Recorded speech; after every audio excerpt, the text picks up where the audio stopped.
सोनारी आज यहाँ कोड़ी रखे है अरे खेता में भी बेरा हूँ वाटते है तहाँ बेरा है अने खोला में भी बेरा है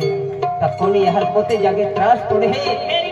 तुलाई आखी देखा हूँ ये कोनी मतलब कहानी उड़ाई रही है अल्लाह कोनी यहाँ जाके आई तावाजे तो बजे रहो आई ता खोला में भी बेरा हो कोनी यहाँ जाके आई तावाजे तो बजे रहो आई ता खोला में भी बेरा हो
अंको दादो हाय आणि विको दादो हाय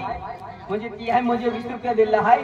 आणि कोणी मावली रोडाली हाय एकदम व्यवस्थित आखिले काढले कहानी आखिले काढले करते हैं आपो अर्जुन दायो है नगर वालों त्या भी जहर के दहा माता जी रोडाली बद्दल या भी माता सुख शांति रखे धंधा पाया बरकत है कि मतलब रखा है ते की जे कोणी यह कहानी आखी दिखाऊ हूं कान पर ए रजिला भाई और देखे ये कौन यहाँ खोला भी मेरा है खेतुम भी मेरा है कोठम भी मेरा है उखान भी मेरा है कोठम भी मेरा है माडो खाते हैं तीही भी मेरा है खाटी खाते जाती है बस में चोला तीही भी मेरा है कौन यहाँ लोगे जाते राजपुर है कौन यहाँ रोगारी जाती रहे कौन यहाँ काय आखे है तो मान तोनारी हर की वागीन हा क्या खतर आए रोगारी चली आदि कौन यहाँ रोगारी जाती रहे ये रोगारी जहाँ तो लाऊला कह के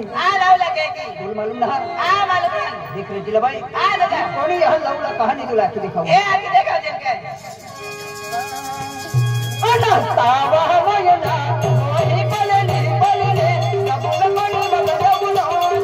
तावा वयना मोहि बलले सबुल मन मगदबुलो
राजू दादो या मोबाईल टाकाय गेलो आहे